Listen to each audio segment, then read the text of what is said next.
Okay. Okay, thank you. Thanks to the organizers for the invitation. Another. Yeah. Thank you.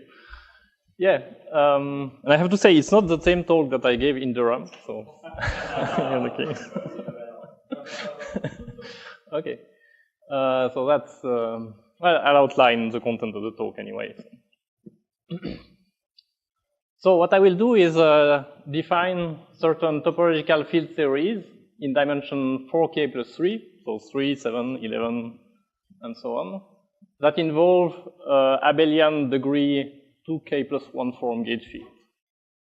And you can think of them as abelian quadratic Chern-Simons series at half integer levels.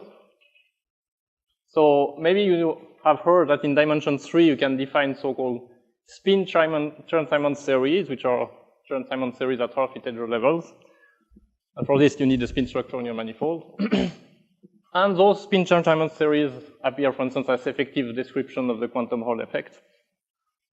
That's a review where it's explained. Actually, in the condensed matter paper, they never really tell you that it's really a spin Chern-Simons series, but they really are. If you check the normalization, it's really half of what it should be if it was a regular Chern-Simons series.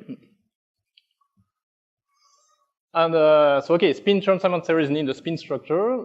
These higher dimensional series will require some kind of generalization of spin structure, which is called Wu structure. I'll tell you a little bit about what this is. And so we'll call them Wu Chern-Simons series. And so why are those series interesting? Well, they actually appear when you try to describe the anomalies of chiral P form in string theory. So chiral P form of self-dual field in string theory. So how does it arise? So there's a modern point of view on anomalies where actually all the anomalies of a quantum field theory is encoded in a very simple quantum field theory in one dimension higher. And so those Wu Chern-Simons series arise, if you want, in the anomaly field series of these chiral P forms. So at the end of the talk, I will sketch two applications. So I'll try to tell you how they arise in the anomaly field series of this famous 6-dimensional 2,0 superconformal field series. And I'll tell you a bit also about the Green-Schwarz mechanism in 6-dimensional supergravity. And yeah, so using that was some work with Greg Moore where we constructed actually the Green-Schwarz term in backgrounds that have non-trivial topology, and we extracted some constraints from global anomaly cancellation from that. And I should mention that in dimension, so these two examples involve like 7-dimensional Wu Chern-Simons series. There should be some interesting series in dimension 11, actually, that encode the anomalies of the Raman-Raman gauge field of that 2D supergravity, but yeah, so these series have not really been constructed yet. Because, yeah, you know, these Raman-Raman gauge fields are supposed to be classified by K theory, so there are complications coming from that. Okay, so I'll start by being a bit provocative. So you know, everybody knows that gauge fields are connections. But despite that, physicists always insist on modeling them by one form. So why do physicists do that? Well, I think the reason that really, if you want to do concrete computation in field theory, you really need an algebraic model of gauge fields. You want to write Lagrangian, you want to be able to add fields, to multiply them. And the problem is that connections are not algebraic objects. So what people do, usually they say, okay, we just work on Rn, and then at least you don't put boundary condition at infinity, all your gauge bundles are trivial, and then you're fine, you can model your gauge field by one form. But yeah, that's not totally correct. So what I want to explain here is that there is actually a completely general and accurate algebraic model for abelian gauge fields, and this is provided by differential cocycle. And this dates back to Chigger and Simons. And so these differential cocycles are also appropriate to model higher degree abelian gauge fields, and even gauge field with shifted flux quantization laws that appears in M theory, the C field of M theory. So I want to tell you a little bit about that because it's a central piece of the construction of these theories. So what is a differential cocycles? So it's a triplet. So first I have to choose, you have to choose your favorite co-chain model for cohomology. So it can be check cohomology. So I like to think of those as singular co-chain, but really just take the bundle you prefer for cohomology. So you have the first part is a degree P Z-valued co-chain, which is called the characteristic. There is a degree P minus 1 R-valued co-chain, which is the connection. And finally, there is a degree P differential form, smooth differential form, which is the curvature. So with this data, I can define a differential like that. And the kernel of the differential, we call them cocycle, like usual terminology. And so I'll come back to that, but intuitively, A, you should think of A as being really kind of the gauge field, and F is really the field strength of the gauge field. We'll see this. You have gauge transformations, and the gauge transformations arise essentially by taking one of these cochain, but with vanishing curvature. You see, third component 0, so 0 P form, and then you just add the differential of such a cochain, and that gives you all the gauge transformation. And if you write it in component, you do that. And gauge equivalent classes of such cocycle, you call them differential cohomology classes. And so what's the physical interpretation? So these differential cocycle are really higher abelian U1 gauge fields. So the usual gauge field, you should put P equals 2, so that this F, for instance, is a 2 form. It's with the field strength of the gauge field, but you can do this for an EP. So F is the field strength, A is the gauge connection, and F, it encodes some topological information about the topology of the gauge field, including torsion fluxes that you wouldn't see in the field strength. And you can see also that if you take G equals 0 there, then you see that this doesn't appear, and you're really just adding something exact to your gauge field, so that's the usual gauge transformation. But if G is different from 0, you also have large gauge transformation that change the topology if you want to do the gauge field. Okay, yeah.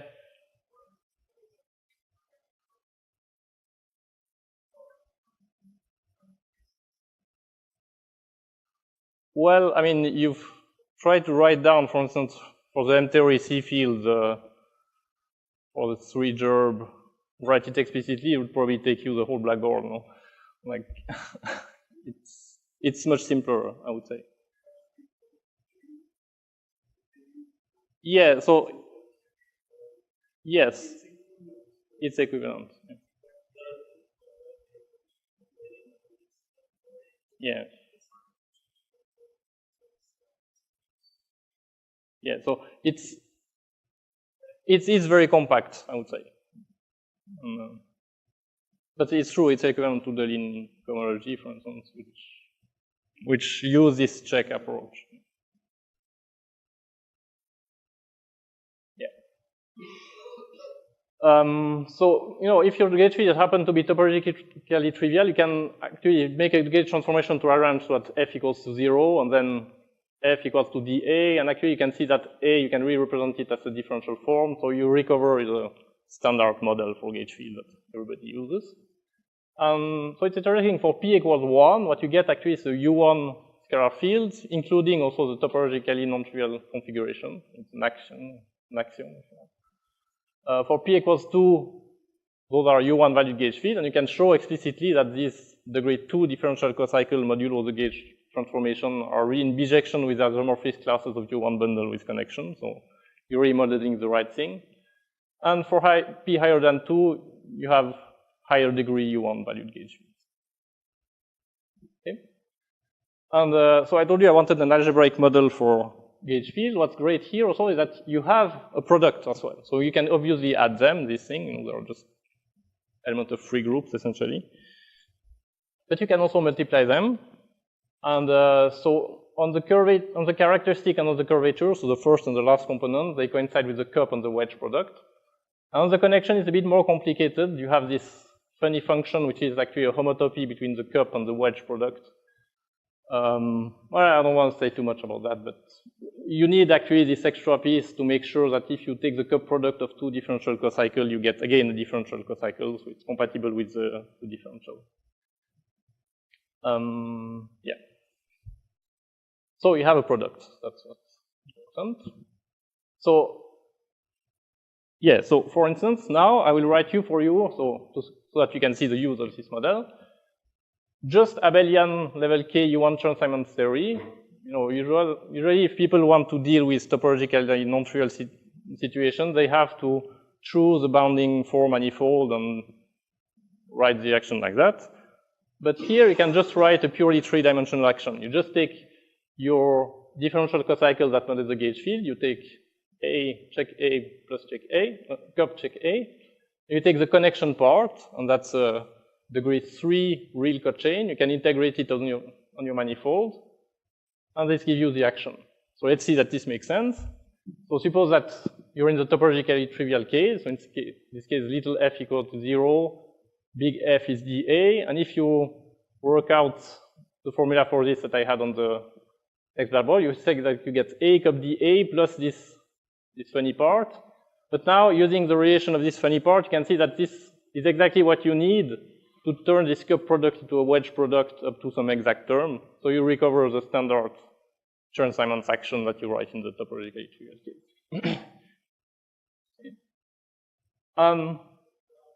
Yeah? Yeah.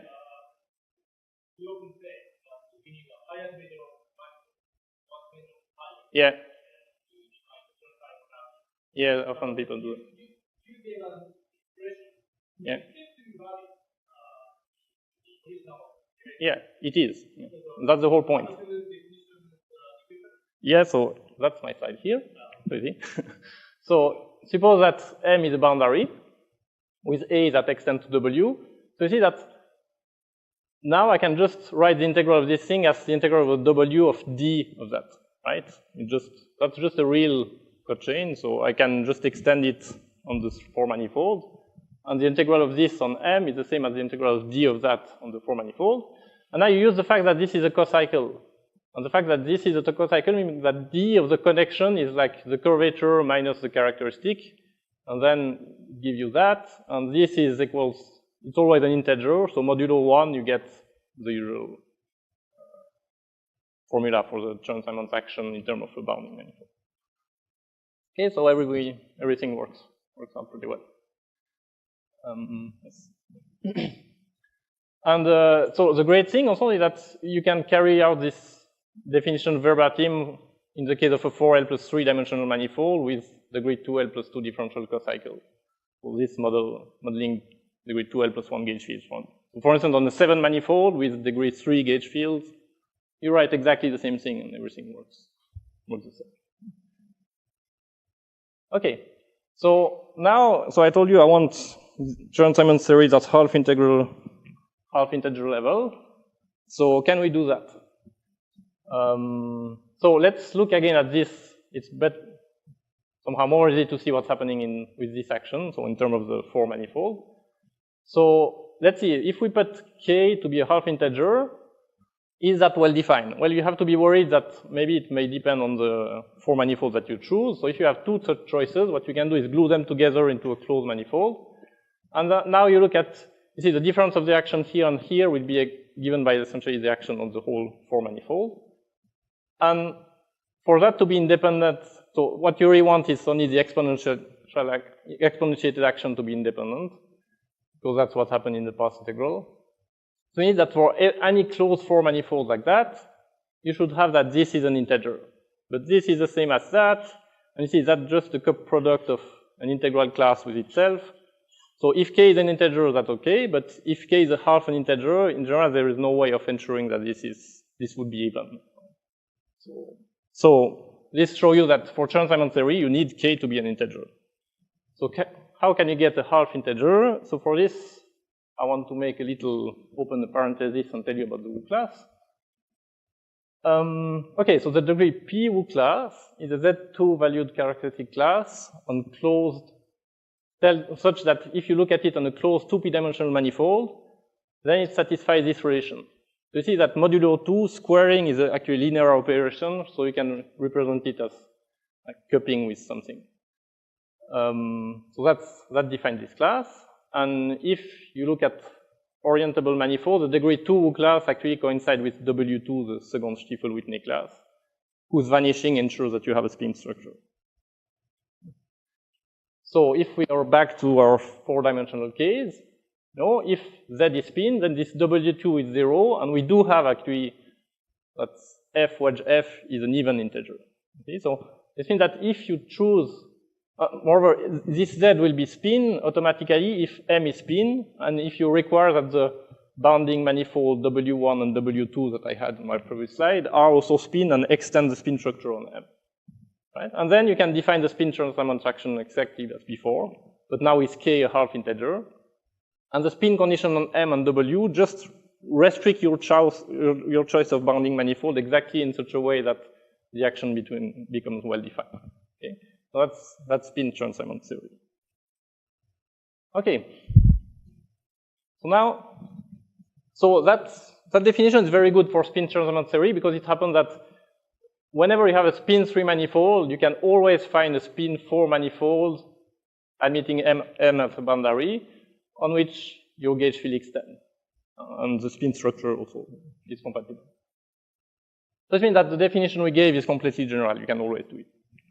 So the problem is when you try to think about the theories in higher dimension, because so first, if M and W happen to be Wu manifolds, so manifolds such that the Wu class vanishes, you can repeat that. Okay, you have an analog of a spin structure, which is a Wu structure. I don't want to define that, but if those manifolds are in the, so if this vanishes, there is a Wu structure, and you can repeat what I said before. The problem is that if, so while all any manifold of dimension 4 L plus 3 is Wu, it may not be possible to find a Wu manifold bounded by M. And moreover, even worse, it may not even possible to find any manifold bounded by M on which A extends in higher dimension. So you cannot rely on having a higher dimension manifold. You really have to find a genuine like 4L plus 3 dimensional action if you want to define this theory. So you have topological obstruction to making this construction using a 4L plus 4 dimensional manifold. So let's try. So we go back to what was working so well for Chern-Simons theory, and we try to plug there a half integer level. So what happens?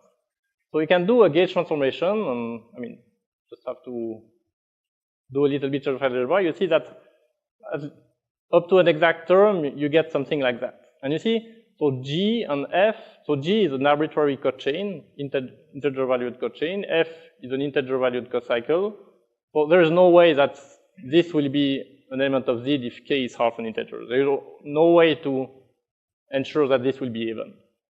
G is really completely arbitrary.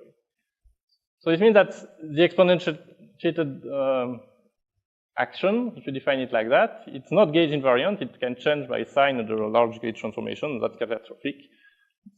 Just wrong. And you also see that having a spin or Wu structure on M, it doesn't really help. Like, again, this is a completely arbitrary cochain. There's no way this can ensure that this will be even. So we are really missing a fundamental new ID. So what are we missing? Let's try to think a bit what we did, to construct this 3-dimensional action. So what we did is we take this differential cocycle that represented the gauge field, and out of it we constructed a degree 4L plus 3 R mod Z valued cocycle, which is given by K times this connection part, modulo 1. And that's actually the Lagrangian of this theory, right? And the point is that I want to look at this modulo 1 because if I do that, it ensures that the Lagrangian up to gauge transformation just determines the class in there. Right? So when the Lagrangian is a cocycle representative of a class in there, and the class doesn't change when you do gauge transformation. And then once you have that, then it's easy. You just apply integration, or more precisely, you pair with the fundamental homology class of your manifold, and then you obtain the value of the reaction is R mod Z. And as you really have a well-defined class, this gives you a gauge invariant action. So our problem is that in the spin or Wu class, there's really no way to construct a Lagrangian that defines a well-defined class there. So we have to do something else. So the thing to do actually is to look at generalized cohomology. So instead of looking at R mod Z cohomology, we'll look at generalized cohomology. I'll explain what this is in a moment. But the idea is the same. So the Lagrangian will be some kind of cocycle in the model for generalized cohomology. And up to gauge transformation, it will define a well-defined generalized cohomology class. We'll have some kind of integral map in this generalized cohomology.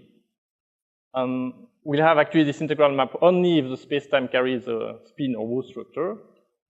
And the fact that the Lagrangian define a well-defined cohomology class, it ensures that the action will be gauge invariant.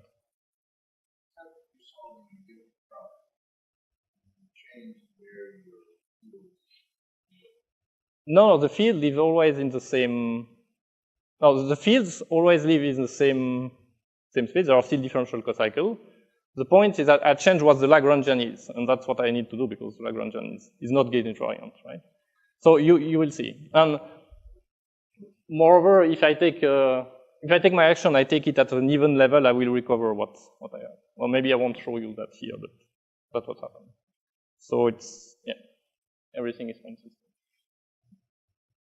So, I mean, we already heard of generalized cohomology in this conference, but let me quickly say a few words. So, cohomology theories, you can see them as functors that assign abelian groups to pairs of topological spaces, and they satisfy axioms. And there is a fifth axiom, which is known as the dimension axiom, that tells you that if you look at the cohomology of the point, it's always 0 except in degree 0 with the coefficient group. And generalized cohomology theories satisfy the same axiom except this one. And you have many well-known examples, K-theories, cobordist theories, and many more. We heard of TMF in the recent talk. So the generalized cohomology we are interested in, well, some people by default called it E-theory. And so it's a whole family of cohomology theories, actually. So I look at this family, and it's almost like R mod Z cohomology, because in degree 0 it has R mod Z. It just has a Z2 in degree 2L+1. And actually it fits in certain long exact sequences where the connecting homomorphism is this thing there, where there is a Steinrod square and a cup product with the Wu class. So just, once you have that, you can recompute these groups. Okay. And so that's a very non-trivial fact, but if you have a degree n E-theory class on an n-dimensional manifold endowed with a degree 2L+2 Wu structure, you can integrate it. So you have some kind of integration map that I will write like that. Okay, so now our job will be to construct such a class, and then we can integrate it. Okay. I can give you the slide if you want. Okay. So it's still very abstract, this generalized cohomology story. So what makes it really concrete is that we can actually construct something which is a bit like a Koch-chain model. So that's maybe a bit surprising to mathematicians, because there are theorems saying that whatever Koch-chain model you choose, you will always get ordinary cohomology.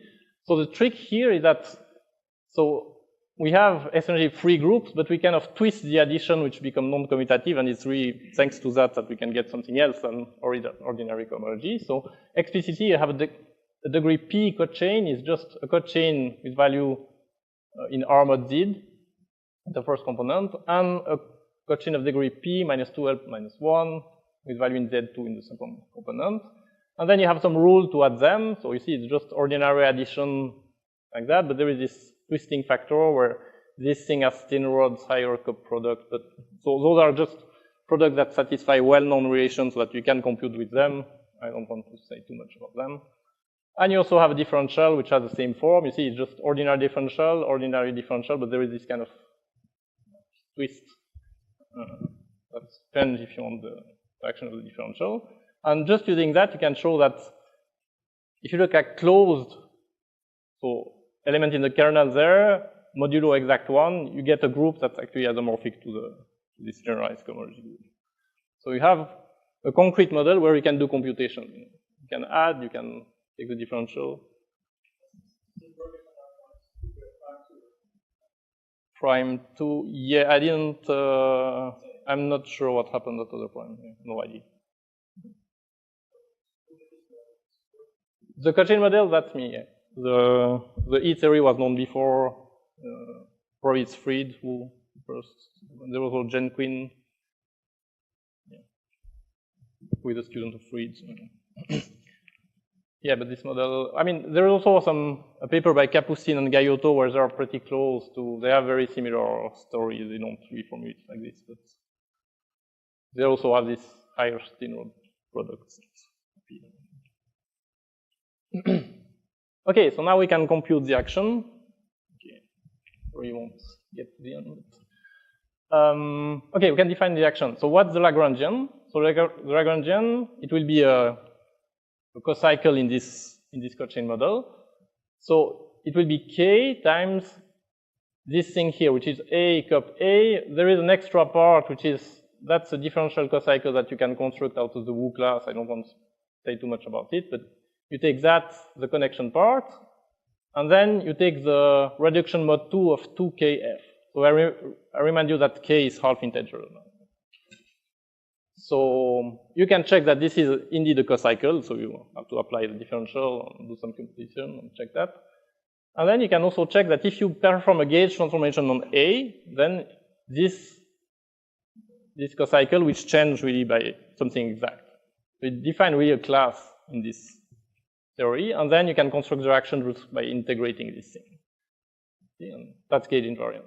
So that means is that this is really just as good as the previous action in the sense that you can recompute. For example, if you put your theory on a manifold with boundary, you want to understand what the boundary variation of the action is, you can do that. You really have everything you need to compute that. So despite the fact that it's this fancy generalized cohomology. So actually that's also what was very useful in our work with Greg Moore to write down the Green-Schwarz term explicitly. Okay, I just want to tell you a little bit about how to generalize that to other groups. I did only U1 so far. So it's essentially straightforward.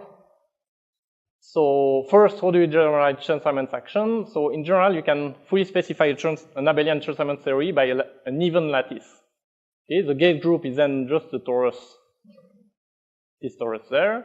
And the coupling, like the generalization of the level, is essentially encoded in the integral pairing on the lattice. So then once you have that, you can define the Chern-Simons action as 1/2 f wedge f, and this 1/2 is okay because your lattice is even, so yeah. So on a closed 4 manifold, for instance, it will give you something. And for instance, if you want to recover the U1 Chern-Simons theory at level k, then this is just the lattice given by Z, and where the pairing of the generator with itself give you 2k. That gives you U1 Chern-Simons at level k. So what you can do, if your manifold has a degree 2L plus 2 Wu structure, you can define a Wu Chern-Simons series associated to any lattice. So not necessarily an even lattice, but any integral lattice. And again, it's the same kind of expression. You also integrate some class in a certain E series. So now the E series will depend both on this, on the dimension and on this lattice. But essentially, the same story goes through. Okay, so now I list some properties of the action. So I think I want to go a bit faster on that because I won't have time to get CNS. So it's interesting to define for you a quadratic refinement of the linking pairing, but maybe you don't need that. Something interesting here. So suppose that your manifold is actually a boundary, then you can write a much simpler action. You don't need this generalized cohomology story. So if it's a boundary, then you can write it as follows. So it will be 1/2 of f, where f is the field strength of the gauge field, extended to the 4L plus 4 manifold. And lambda is a certain closed differential form of W that vanishes on M, so it's a relative form, if you want. And so the period of 2 lambda mod 2 coincide with the period of the Wu class. And this lambda actually encodes information about the Wu structure on M. So there's a prescription how to construct it, but I don't want to go into that. So just to say that this action becomes much simpler when you have actually a boundary. And you have also a discrete symmetry that you can gauge. So it's some kind of higher form symmetry. I don't want to speak too much about that. So here is a summary. So we have constructed a genuinely 4L plus 3-dimensional action, defined on manifolds that are endowed with a degree 2L plus 2 structure. So we can define this series for any abelian gauge group uncoupling, the one associated to arbitrary lattice instead of even lattice. And the Lagrangian is not just a differential form, not even an ordinary cohomology cocycle, but some kind of cocycle representative of a class in a generalized cohomology theory. And this non-abelian Gaussian model will enable the concrete computation. Okay, so then, yeah, so I wanted to tell you a bit about quantization, but I think I'll skip part of that also. So, the idea is then to use this classical field theory to construct like field theory functors. So there are various field theory functors you can construct out of that. Yeah, I don't want to tell you too much about that. Maybe just something we'll need for the following is that, so there are essentially two field theory functors we can construct. One is the pre-quantum field theory functor, which is essentially just a general recipe that each time you have a classical action, you can construct an Atiyah-Siegel field theory functor, whose partition function is essentially the exponentiated action, and whose state space is one-dimensional. And so that's really nothing new. That's something you can do with essentially any action. And you can also construct a quantum Chern-Simons theory functor, which is really what you would do when doing quantum Chern-Simons theory. You just do the path integral over the gauge field. So it's really a quadratic theory, so it's not so difficult to do that. And so you can do that. So the interesting thing is that if you multiply the two, you get this kind of expression if M is the boundary of a manifold one dimension higher. So you have a normalization factor that we don't really care about. But then the phase is given by the integral of f plus lambda, where this lambda is the same as before, squared, minus the signature of this lattice here. And that's the kind of expression that appears when we look at self-dual fields, and that's why this combination of Chern-Simons theories is actually relevant to the anomalies of the self-dual field, as we'll see. So I really just need that. Yes?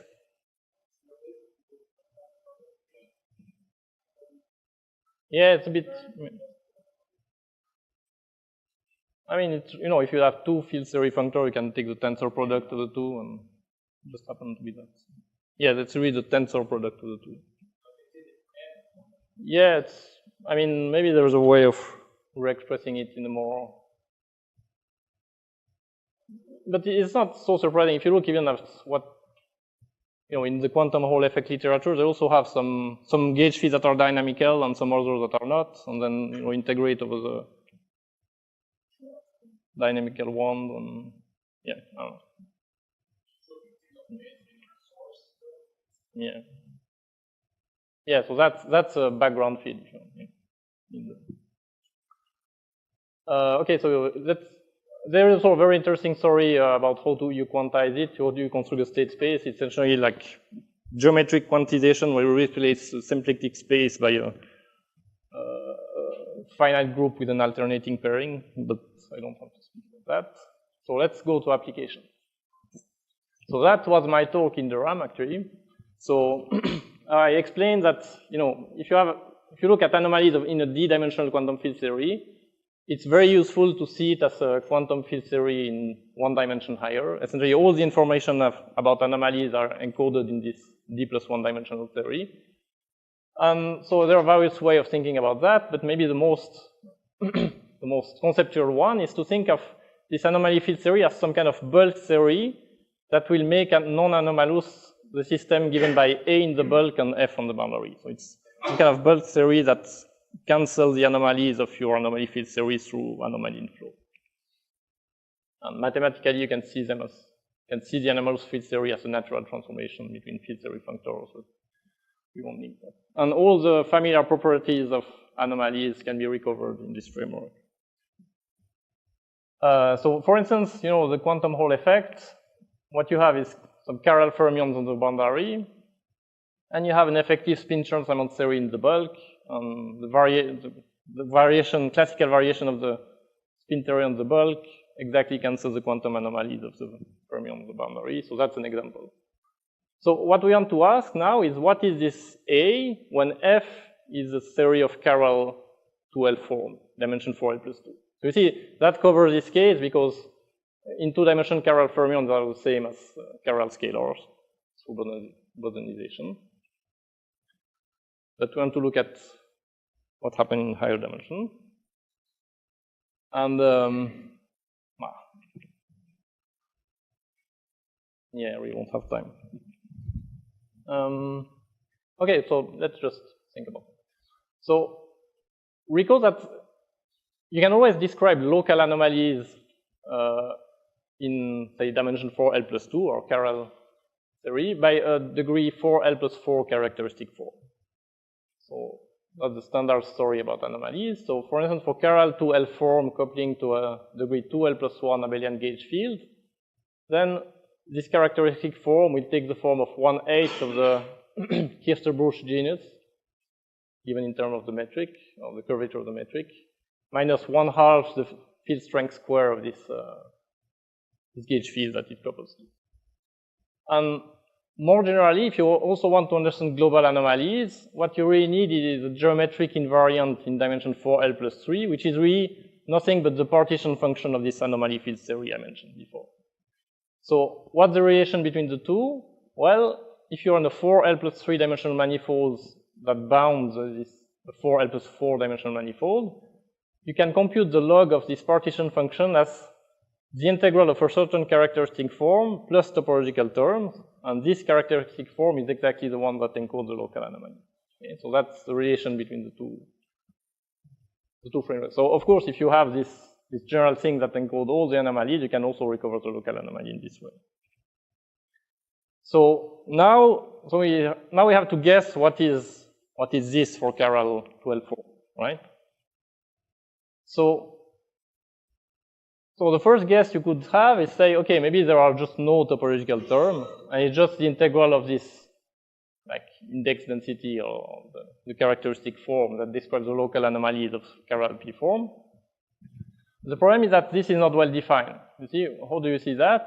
Well, it's the standard thing. Like I'm using a bounding manifold to define this thing, so I should make sure it's independent of that. So I look at it on a closed form manifold, and I find in general that's not an integer.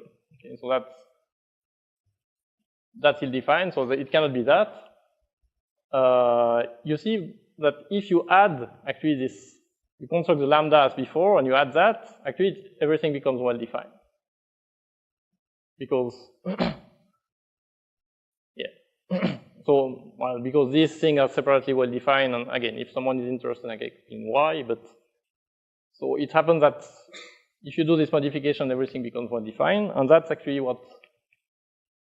So you added this extra term, which is indeed topological because lambda is a rotate form, so it vanishes on the boundary. So if you change a little bit your, say, metric or gauge field on the boundary, this thing won't change. And so if you do some rewriting, you can rewrite this thing as a part here involving the L genus, and a part like that. And you remember that's exactly what appeared as the product of this pre-quantum and quantum like Chern-Simons series. So the short story is that the anomaly field theory of this self-dual field is a product which, so the first component is this thing, which you can see as the partition function of a certain known field theory, which is the Difrid theory. It involves the eta invariant of the signature operator, times something involving this Chern-Simons theory. Right? So that's how they arise as anomaly field theory. I'm almost out of time. What should I do? What do you prefer, a Green-Schwarz term or the 2,0 theory? Won't cover both. Anybody? Okay, so maybe I'll just do that. So again, it will be very sketchy, but so, well, yeah, so I determined this anomaly field series for the A and K's and conjectured it for the DN and E and K's in this paper. So how can you actually do that? Because we don't know much about this series.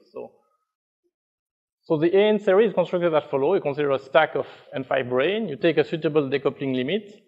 And an important step is that you have to subtract the free center of mass tensor multiplet of the series. And then you get the 2,0 series. So assuming that all the anomalies cancel in M series, it's relatively easy to compute the local anomaly and the global anomaly of this 6-dimensional superconformal field series. So once we have that, we have to encode this into a field series in some sense.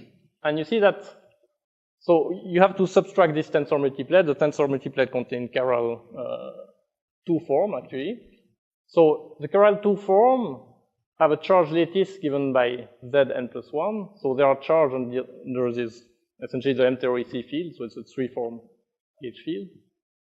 And there's also a chiral 2 form in the center of mass that has a non-unimodular charge lattice given by this. This means that the generator here, it squares to n plus 1. And remarkably, so you see, you have to take essentially the anomaly field theory of this thing, and then tensor it by the complex conjugate here, and this will give you essentially at least the part associated to the self-dual field that describes the anomaly of the self-dual field in the whole thing. And there is a remarkable relation that if you tensor these two things, you get the Chern-Simons series associated to the AN lattice. So that's not trivial to prove. This means that you see this AN lattice that appears naturally, and then in the full anomaly field theory, you have other terms that correspond to the fermions and also to the Hopf-Felsumino term that you have on the Coulomb branch, but I don't have time to cover that. But something very interesting that this AN lattice is not unimodular. And so the fact is that whenever the lattice is not unimodular, when you quantize your Chern-Simons theory, you find that its state space has dimension larger than 1. It's some kind of it's a topological field theory. So if the lattice is unimodular, the state space has dimension 1, but else it has dimension larger than 1. So out of that, you recover the fact that the 6-dimensional superconformal field theory has not a single partition function, but a vector of conformal blocks, because its partition function is really valued in the state space of this thing. So if this thing is higher dimensional, it means it has several components in its partition function. Okay, so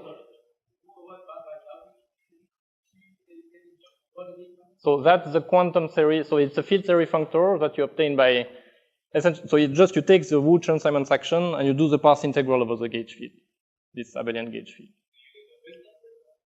So yeah, if you compute the state space of that, yeah, the state space of this theory will be just like, think of ordinary Chern-Simons theory.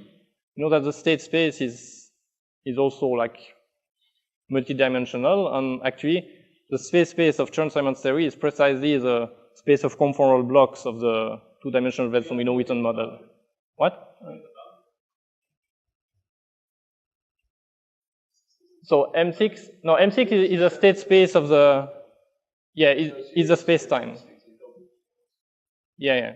So this theory is 7-dimensional. So on a 6-manifold, you have a Hilbert space, and the general rule of this anomaly field theory story is that the partition function of the anomalous theory on this 6-manifold takes value in the state space of the anomaly field theory on the same manifold, right?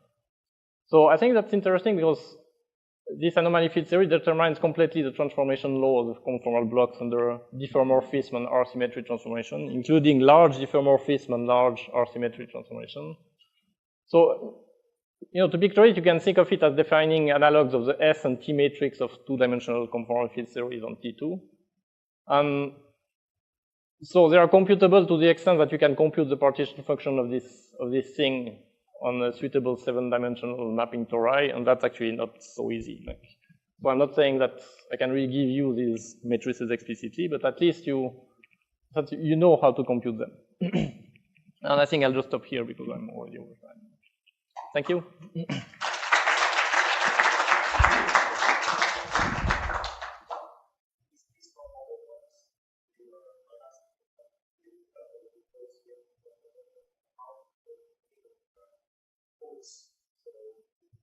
Yeah, I mean, because I'm not sure if conformal blocks is such a great name for. It's really, it's really the partition function that is a vector in this state space.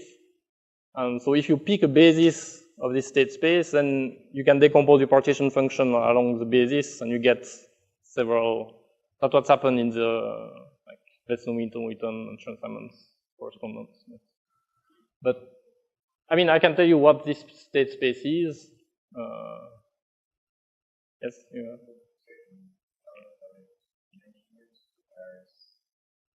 Yeah. So it's a little bit tricky. So what you have to do is you look at H3, the free part of M6 with value in lambda.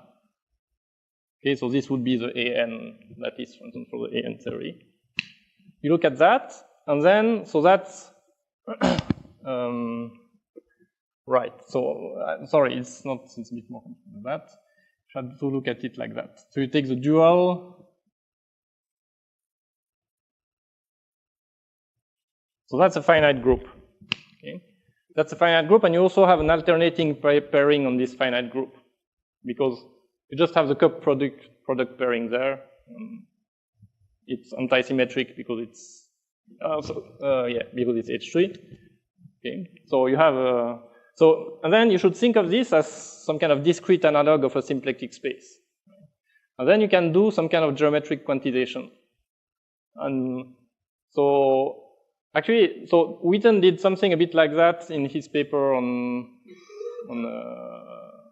ADS, CFT, and topological fit theory. So it's something in this flavor, but I think he got something not completely correct when there is actually torsion, because he doesn't have this free thing. He claims that there are also conformal blocks that would be associated to the torsion parts, and I don't think this is correct, actually, but yeah, so it's essentially, so then, it's really like geometric quantization, so you have to take some kind of Lagrangian subgroup in there. So, and so the dimension will be the dimension of this Lagrangian subgroup.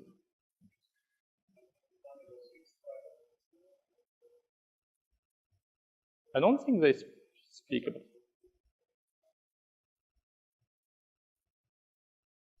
Really? No. Yeah, so they do a lot of related things, but like, so that's really, so what I mean here is it's really that, so more precisely, you have some kind of pre-quantum line bundle on that. So what's a pre-quantum line bundle over a discrete group? It's just a bunch of copies of C above each point, if you want. And then of course, all the difficulty there is that, you pick one Lagrangian subgroup, but that's really not canonical. Then you have to kind of find a way, doing the analog of in geometric quantization, you have to construct a connection over the space of polarization. So you have to do something similar, but of course it's discrete. So for each pair of this Lagrangian subgroup, you have to understand how you relate them.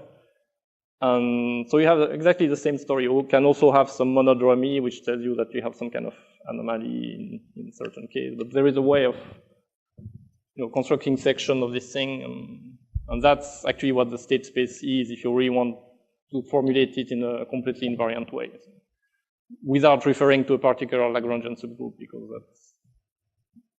that's not really what you want to do.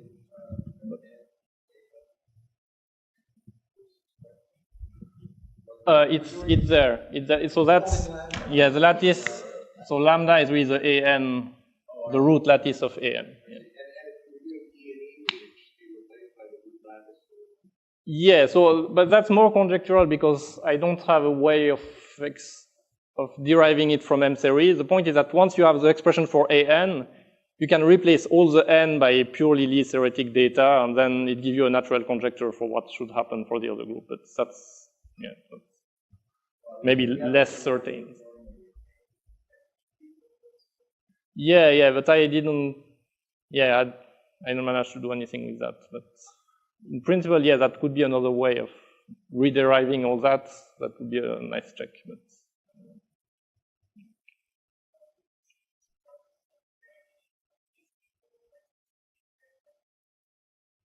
So yeah, I briefly mentioned it. So you also have, self-dual Ramond fields. So those are self-dual 4 forms. So there should be, so they are live in 10 dimensions. And so is it type 2B also have in principle like anomalies. And so local anomalies cancel on the nose, but the cancellation of global anomalies is not so obvious actually. And so there should be an 11-dimensional theory a bit like that compute, if you want, the anomalies of this Ramond self-dual form. Sorry? So 3-dimension is really the spin Chern-Simons series. So yeah, they have application. I didn't understand, sorry. So the point is that in 3-dimension, a Wu structure is a spin structure. So in 3-dimension, it's with spin Chern-Simons. And then if you want to go for L plus 3-dimension, you need a degree 2L plus 2 Wu structure. So which Wu structure you use is really depend on which dimension you're looking at. So in 3-dimension, it's always a spin structure. So it's just spin Chern-Simons series. And so something new that comes from out of that is a purely 3-dimensional action for spin Chern-Simons series, which wasn't known. But it's maybe not so useful because in 3-dimension you can always find a 4 manifold and define your action there. So, yeah. Yes.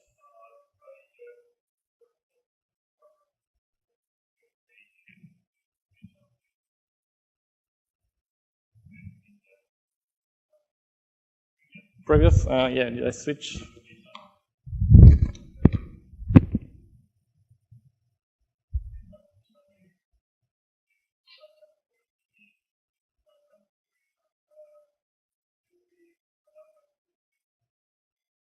No, what I really mean just is that, if you have a 2-dimensional conformal field theory, you can put it on a torus, and then you can do large diffeomorphism of the torus, like Dane twist or this S twist, and see how the conformal block transform. And those are encoded into a matrix. It's a linear transformation of the conformal blocks. So I'm just saying, in 6D, you have the same thing. If you take any 6 manifold, if you look at large diffeomorphism of the 6 manifold, then no.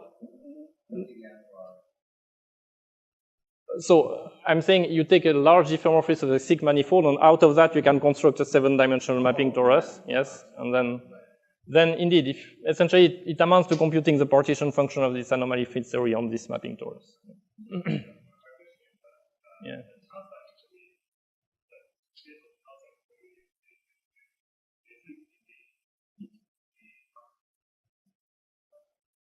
Yeah.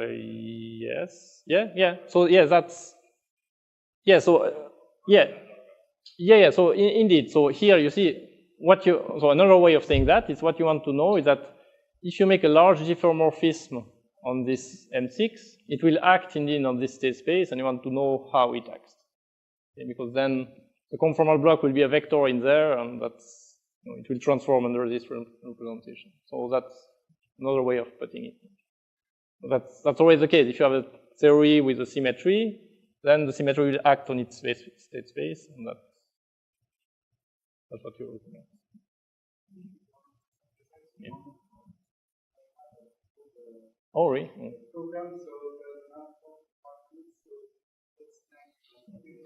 Thank you.